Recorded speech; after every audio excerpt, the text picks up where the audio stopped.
So, whenever some of my students ask me, Judith, do you recommend any app or any book that I can use outside of lessons to practice my Spanish and enhance my skills?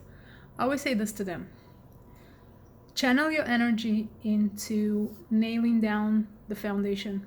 There's a lot of words that are at the base of everything that you want to get familiar with. You want to know them so well, it's like second breath to you. I'm not exaggerating. You want to know them as well as you know how to count from 1 to 10. Because most people can count 1 to 10 in Spanish. The key to understanding anything at any level is A, to have a large vocabulary, because you can't understand words you don't know what they mean, and B, is knowing which sentences or which words you want to hook into, and they can kind of pull the whole train together. It's a little bit like rock climbing. If you've ever seen rock climbers put their feet very strategically and then they go up where it looks like a normal person cannot. Like it's completely like rock with no ropes and no nothing. But they see things differently and they know what to put, and they see the picture, and that elevates them. So a lot of the things like me and te and estar and estaremos and estarán, those kind of things are hooks that pull the train of the whole sentence together. And it's actually simpler than it sounds. It works completely different than the way it works in English. And it's actually very simple once you learn the mechanics of it.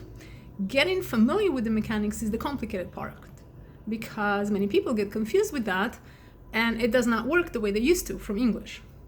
Also, another trick to learning this or teaching this is to break it down to small segments.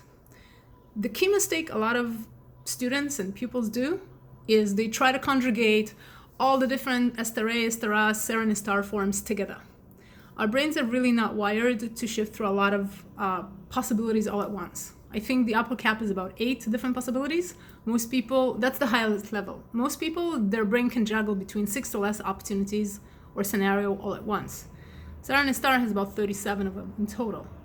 So really trying to tackle them all at once isn't helpful. It's inefficient.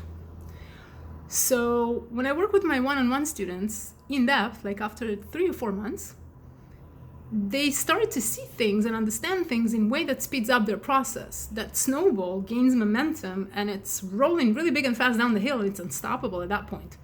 Their Spanish skill only grows. Now, this is not to say you don't need to necessarily stay and study for 3 or 4 months. It's very individual, depends on the person, their own individual learning style, and how much they knew already. But you could all understand, we can all realize that realistically 4 months to become proficient in a language is a rational amount of time. So the key takeaway from the short video: if you want to enhance your listening skills, if you want to enhance your conversation, if you just want to understand more, A, work on your vocabulary, B, break it down to smaller segments, and C, get really, really familiar with those key phrases, key aspects of the language that pull all that train together. And some of them are me, te, reflexive verb subject, and the other one is ser and estar. That's it for now. Go have fun, practice some Spanish, and let me know in the comments if you have any questions.